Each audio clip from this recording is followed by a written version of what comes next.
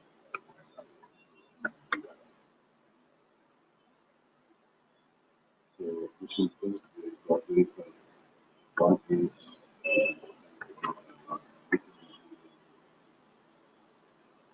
now I don't have to print out the value of 1. I want to see if the value 1 is a odd number. Now how do you check a odd number? Odd numbers are something which is not implemented. That means odd number is something which when divided by 2 does divide by odd numbers when divided by 2 will divide by. So if I say there is a remainder, we see a remainder, then it is an odd number. Because when you divide a number by 2, there is no remainder. The remainder is 0. If the remainder is 0, it's an even number. So anything divided by 0 is divisible by 0. The remainder will be 0. If the odd number when you divide by 2 gives you a remainder, it will be the odd. That is what we are. How to pick up if the number is odd. If the number is odd, it continues. If inside the value, if variable f, what is the value of f right now? 1. F percentage 2. What does percentage means? Modulus. Modulus does a division and gives you the remainder. Means equality to 0. Equality is used for what purpose? The value on the left hand side, the value on the right. it is equal to 0.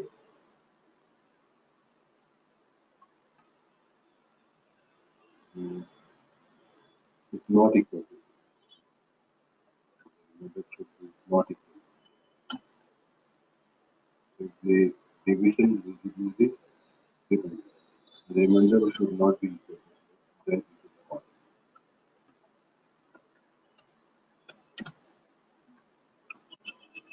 Then I can say that P is the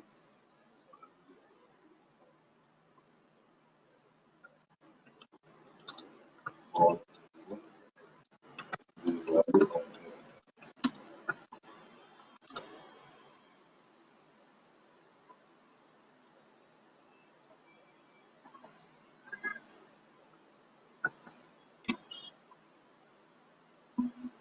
now I don't have to basically print out even numbers. So don't be confused about even. I have to just print out odd numbers from 1 to 20. This is the first number, 1. Is 1 is to divide 1 by 2. Is the remainder not equal to 0? Yes, the remainder is not equal to 0. The remainder is equal to 1. 2 0 0 0, remainder is 1. So obviously, f is the odd number, the value of f is f. The right down into the let us write down the f plus continue is an odd.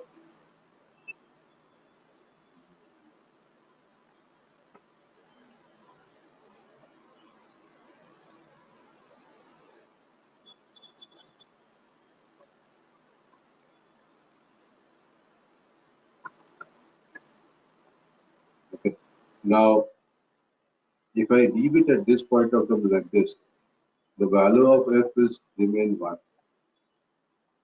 and will always physically print out that f is 1 is the odd is an odd number. At no point of time creating this particular logic, at no point of time based on this logic, at no point of time the condition will be false. Condition still remains true because the value of f remains 1. Since the value of f remains 1, the condition will never become false. This will again go for infinity. So what we have to do? Outside of the while if block, we increment the value of f. So what will this do? F value is 1. 1 is less than 21. 2. You check out if it is odd or not. If it is odd, fine, write down it is odd. So increment the value to 2. 2 is checked now with the value. 2 is less than 21. Yes, it is less than 21. So this 2 division by 2 gives you a remainder of uh, is 0. It gives you a remainder of 0. 0 is not equal to 0. That is Boolean false. So 0 is equal to 0. You cannot say 0 is not equal to 0. So Boolean false is what? The condition is not met. The if block will get ignored by the compiler. And then we increment the value of f to 3. Now 3 will be checked with the condition. Is 3 divisible by 2 and the remainder is equal to 0? No, the remainder is not 0. So the remainder is not 0, it is not equal to 0. Condition becomes true, right now it is not. And this will happen until unless you want to value 20 is checked with the condition now. 20 less than 21. The condition is true. And just get inside this, divide 20 by 2, the remainder is 0. 0 is not equal. So 0 is not equal to 0 is what? If it is not equal to 0, 0 is not equal to 0. That is false. If it is false, the block of it will not get executed, getting that 20 obviously is not. Increment the value of x to 21. 21 is less than 21. This is where the condition will false. So you will get all the odd numbers you want.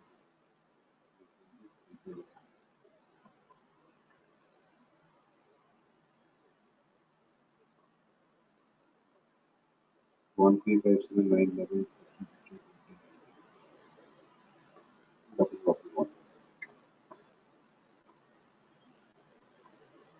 That's program number 4. Let's go to program number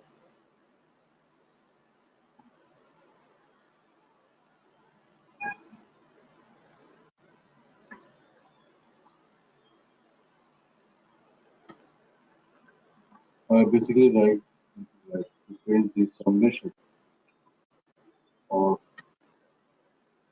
first 10 numbers. Starting with what do I want?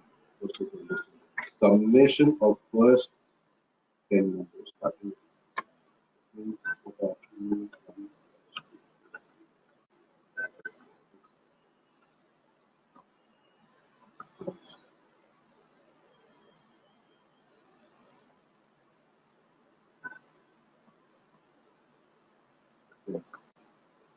what is this? Question mark. So I know the initial value starting with one.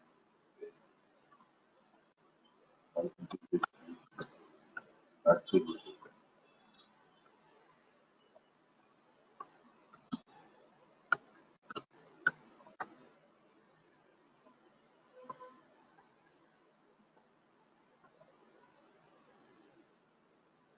Okay. Now let's put the value.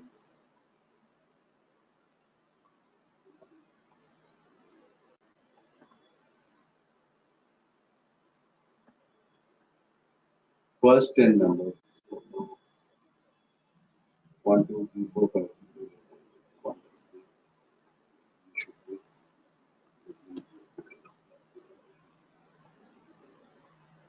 3. At this point of time, if I do control the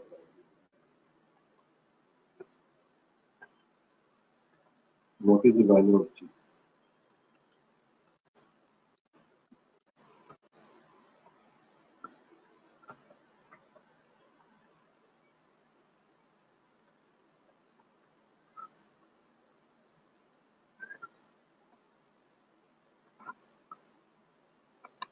So what's the value of G right now?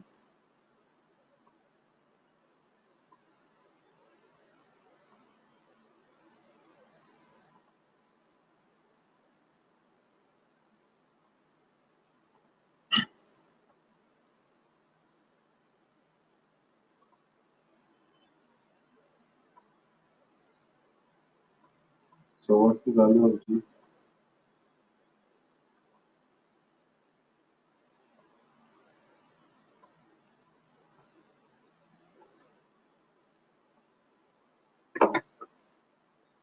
So right now what is happening? G is 1. 1 is less than. So this is still the value of G. So this is not a what. Want the summation. So it means summation of 1 plus 2 plus 3 plus 2 up to 45. Now when I do not add the numbers, what is the value? When I do not have any numbers to be added, what is the value? When I do not have any numbers to be added, what is the value? And when I have added, the value has to be kept to a variable. So I have integer sum. What is this integer sum? Integer sum is nothing but a variable which will hold summation. And why did we initialize the value as sum equal to 0? Now sum variable is initialized to 0 with the fact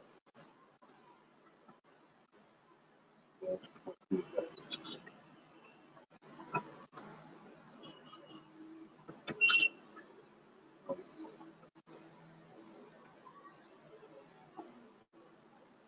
okay, now this will only print out 1, 2, 3, 4, 5 people. Now what we need to do is that what is the initial value of sum? Initial value of sum is 0. I will add to this the value of and this added value will be kept in the summation variable.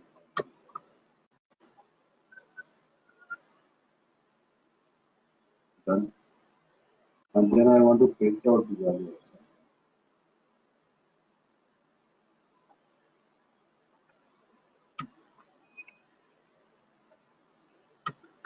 Now let's now do it. At the point when the value of g is equal to 1 and is less than 10, we print out 1. What will this happen? The value of sum is equal to sum plus g. What is the initial value of sum kept? 0. So 0 plus what is the value of g? Right now we printed out 1 equal to 1. What will this print out? 1. Now do I need an implementation or decrementation? I need an implementation because if I do not do the implemented statement, then the value of g will still remain 1. At no point of time this condition will become false. And for each infinite looping that is happening, the value of g will remain constant. So we print out the value of g equal to 1 and print out the value of always. So in order to basically use the utility, we have to actually increment the value of g.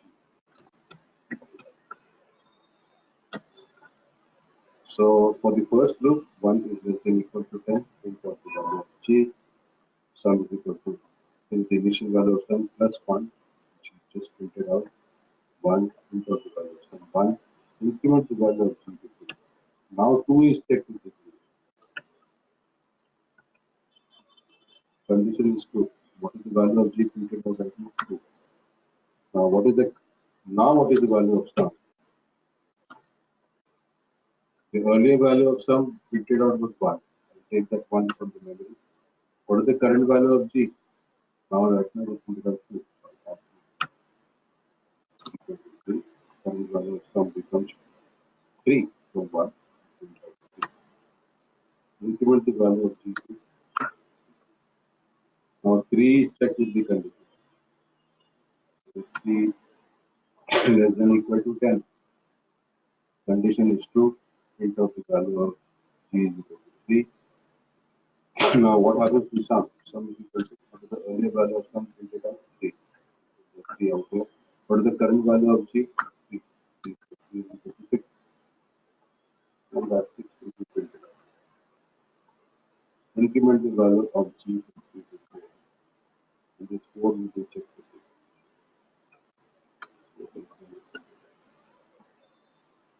It is sum happens to the sum because the earlier value of sum printed out 6. Add to the current value of 4. 6 plus 4 is 8. And that's the value of increment the value of 5 will be checked with the condition. Print out the value of 5. Print out the value of 7. With the earlier value of some 10. With the current value of g 5. And that is going to be printed out the value of sum. Increment the value of 6.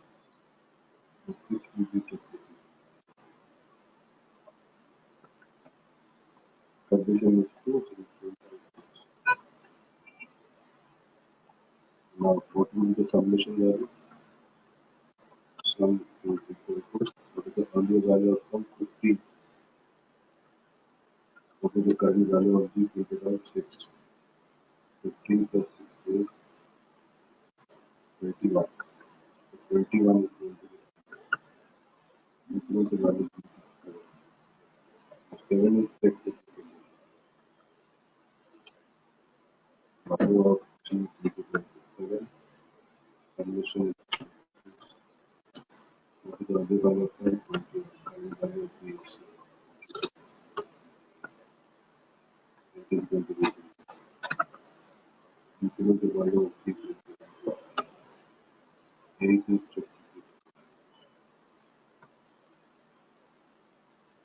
condition is true, then the value of sum is equal to the value of sum is equal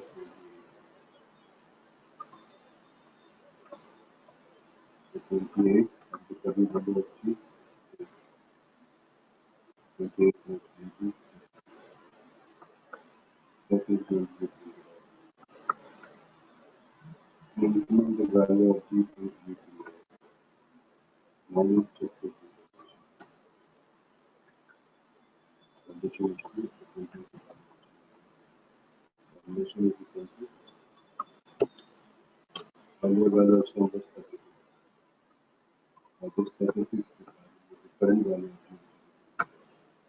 The value of sum is equal to present value of sum divided by 40. After that, we increment the value of and we do check it.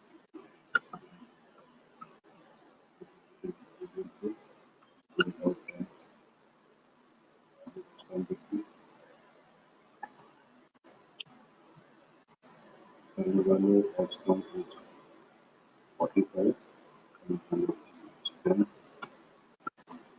55 is equal to of sum equal to 55 into by 11, then 11 is checked. Condition becomes false, so by so let me run this particular code. Let the analysis.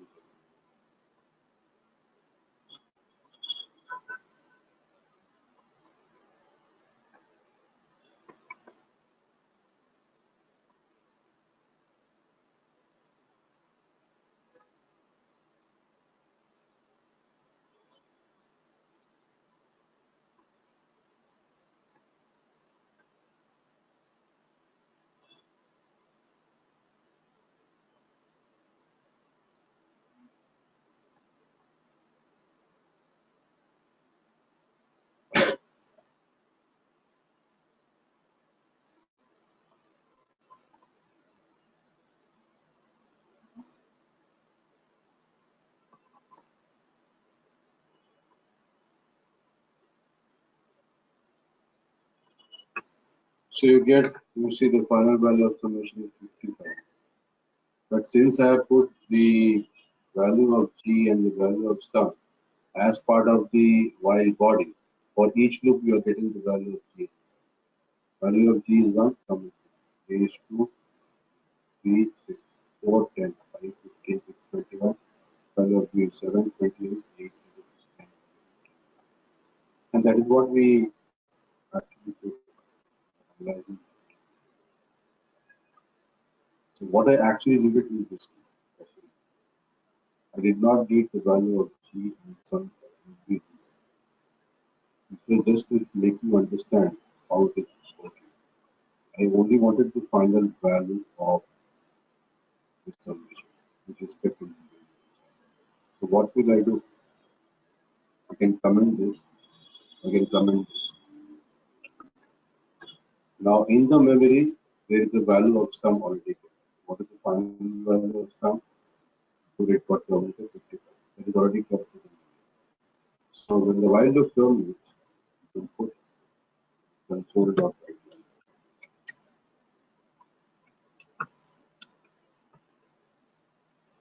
With the statement within the final value.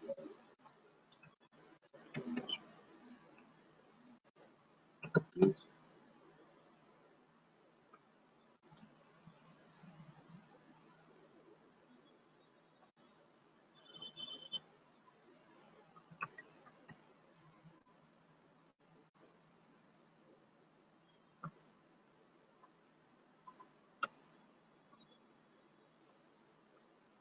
So just to show you what is the value of sum, g and sum for each loop. What for 10 loop, so you get the value of g and sum for 10 times. You want just the final value. So when the while loop terminates, what is the value of sum? What 55. It remains in the memory. So do a console.write of summation after the while loop terminates, it is done.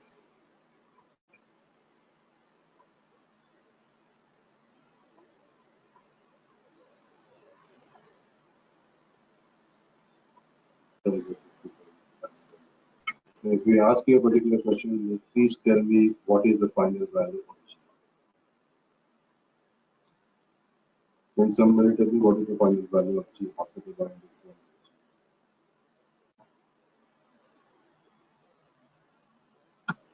Are you guys there or just waiting mute and going?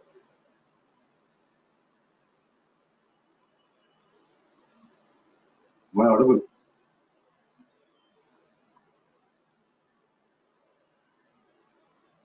Yes, Oh, Kaushik. yes, Kaushik.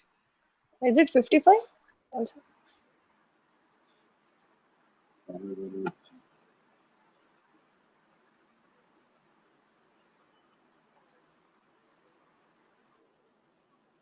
What is the value of G at which the while loop got down?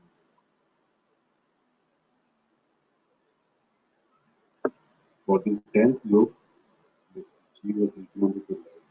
That is the final value. For this value of 11, the while loop got down. Want to get the final value of G? We take this value, not 50.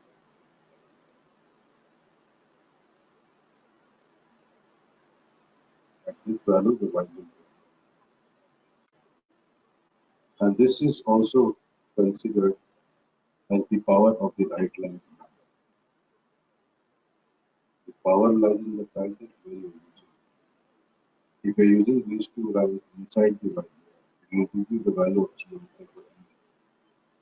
If you put this right line outside of the value, it means you're getting the final result of G inside. That's the power of using the right line. So this is what program 5 does. Program number 6.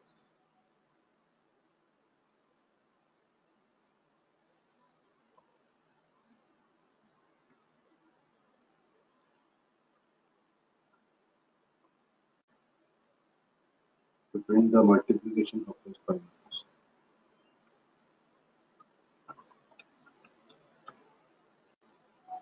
First 5 numbers. Starting with what? What do I need? I need somebody to tell me what is the multiplication.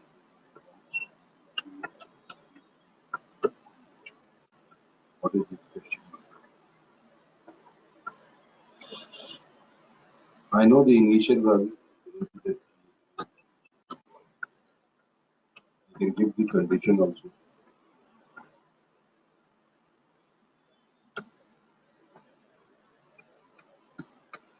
So I know that I have to multiply 1, 2, 3, 4, 5. I have to do it should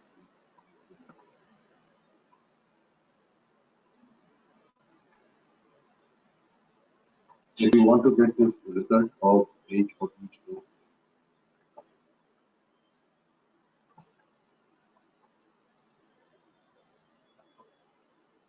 I will print out 1, 2, 3, 4, 5. So I have to increment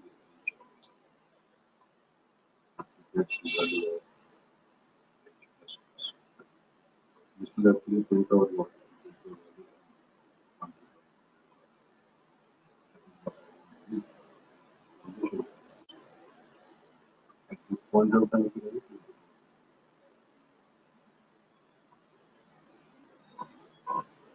that is what I do.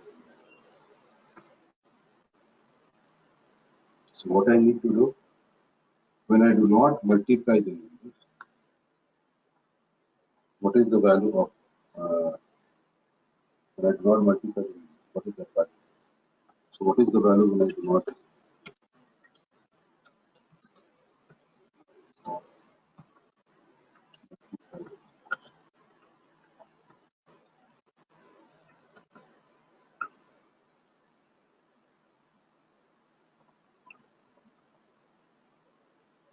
when I do not multiply the numbers, what's the value?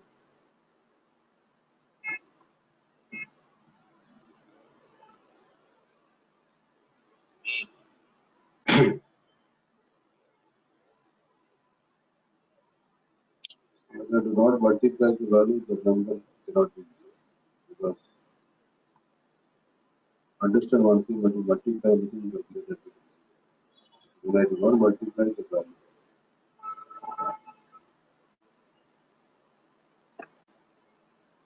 do not multiply the numbers, what is the value? That should be 1. And this one value has to be kept to a value.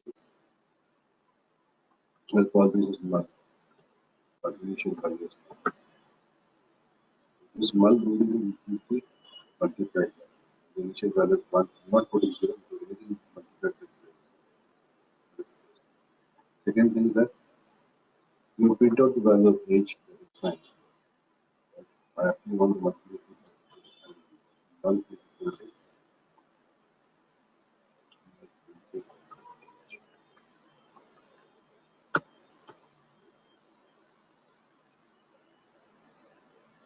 and then you can, if you want for each loop, you want to print out of bulk also.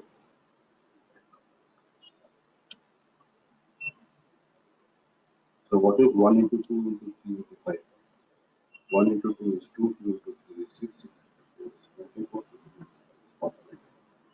So for each loop we'll get the value of h, for each loop we'll get the value of mul, but the final result of mul, the multiplication of the first 5 digits, will be 1.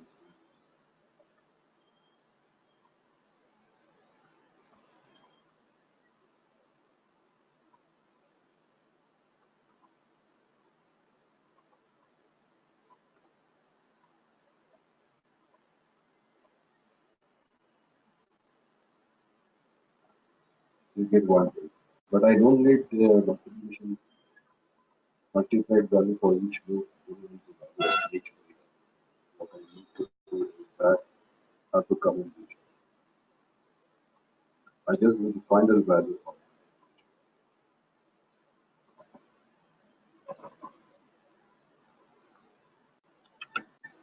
the final value of multiplication is.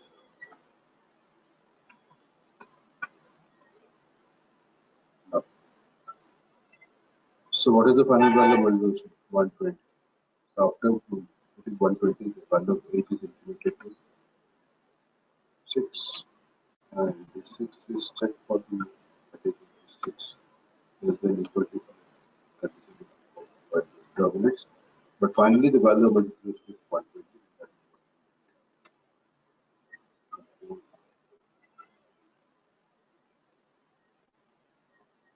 That's the value.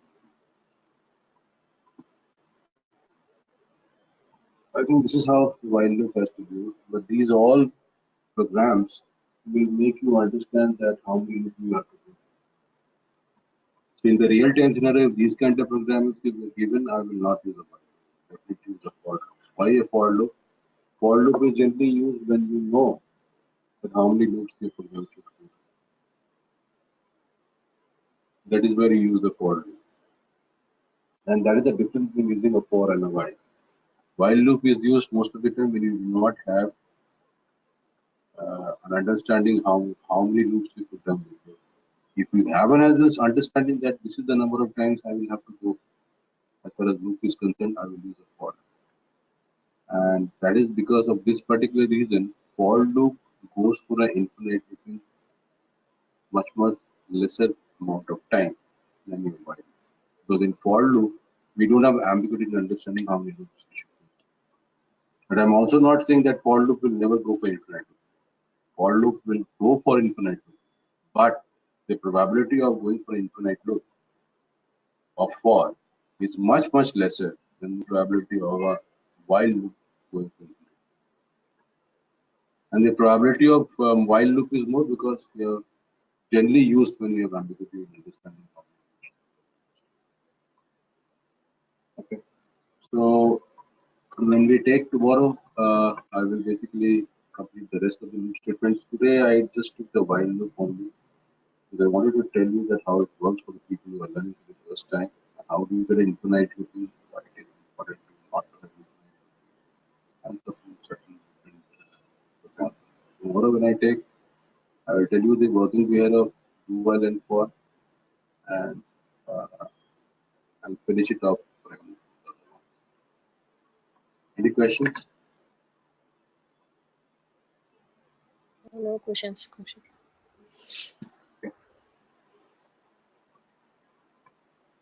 Apart from Lakshmi, anybody else has any question? Ajay, Varsha. No, Kaushik. No, Kaushik. No, Kaushik, I'm good. Nisarga is not. I think she got out of the. Okay. See you tomorrow. Thank you, Kaushik. Bye.